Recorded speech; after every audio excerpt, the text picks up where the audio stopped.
All right, so today we're diving into something that's, well, it's a huge shift in AI. We're talking about world foundation models. Forget AI that just spits out text or pretty pictures. We're entering a whole new dimension, one where AI can understand and actually simulate our physical world. So, let's break down what that really means. Okay, just think about this for a second.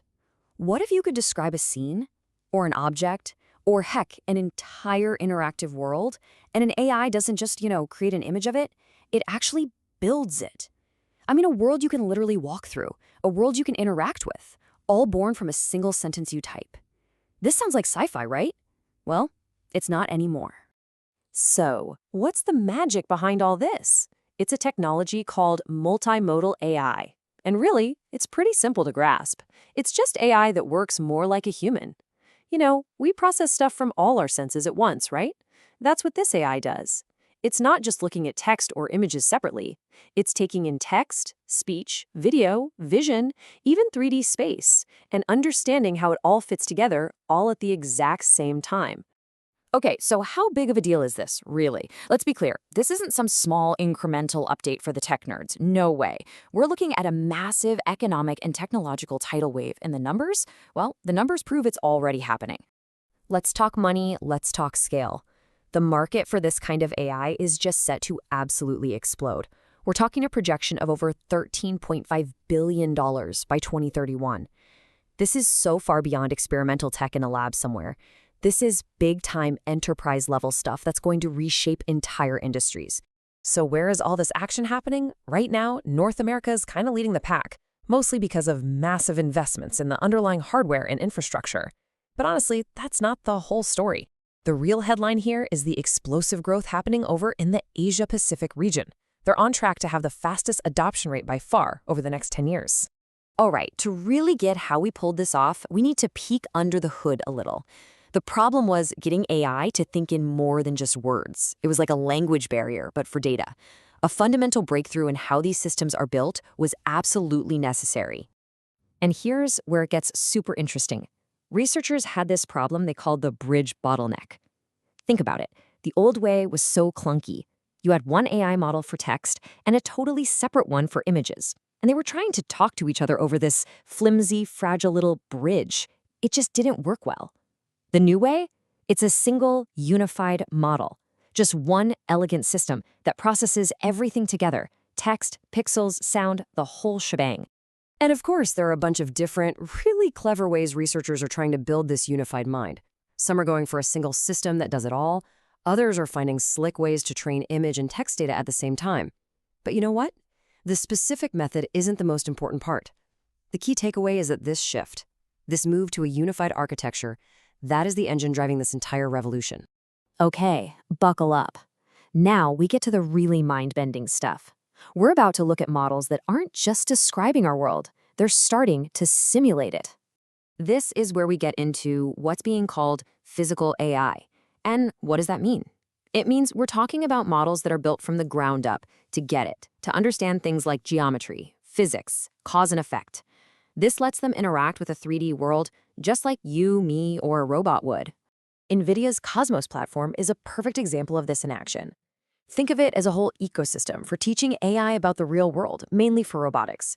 It does 3 key things. First, it can predict. It generates future video to help a robot figure out what to do next. Second, it can transfer.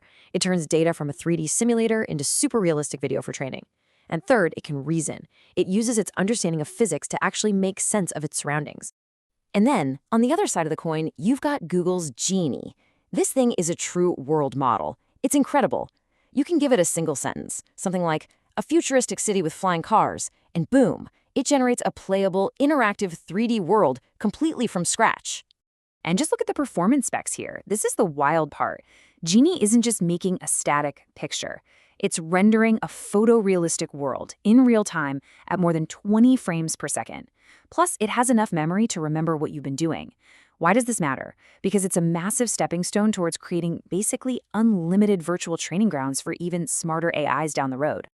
Okay, so this stuff is cool for robotics and huge simulations, but what about for the rest of us?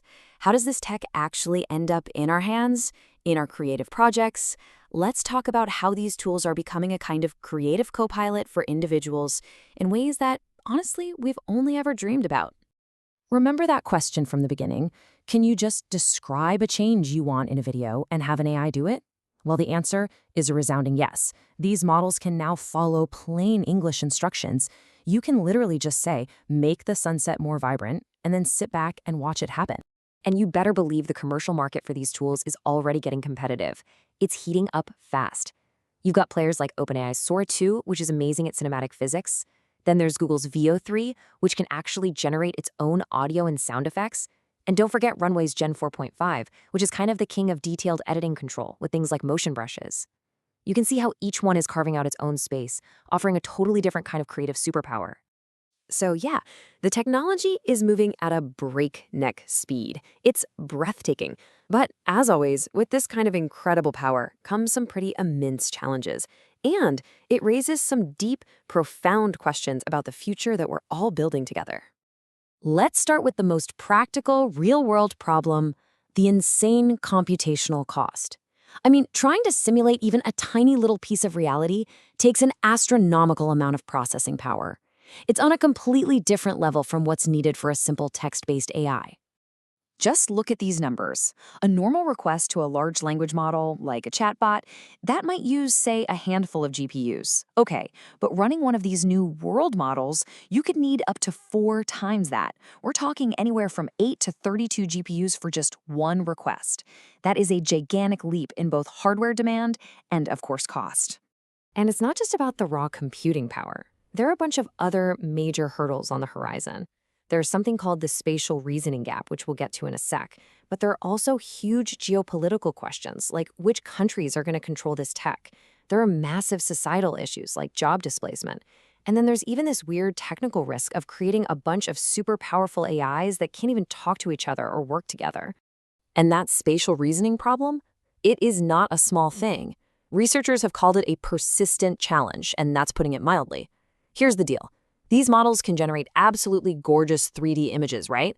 But then they'll fail at a really simple task, like understanding what 2-year left actually means from a certain perspective. They don't have that intuitive 3D common sense yet. Which, of course, leaves us with the biggest question of all. We are right on the edge of having these godlike tools that can generate and simulate entire realities. The technology itself is becoming less and less of a barrier, so the challenge, it's shifting. It's becoming a human one. So the question for you, for all of us, is what kind of worlds are we going to choose to build?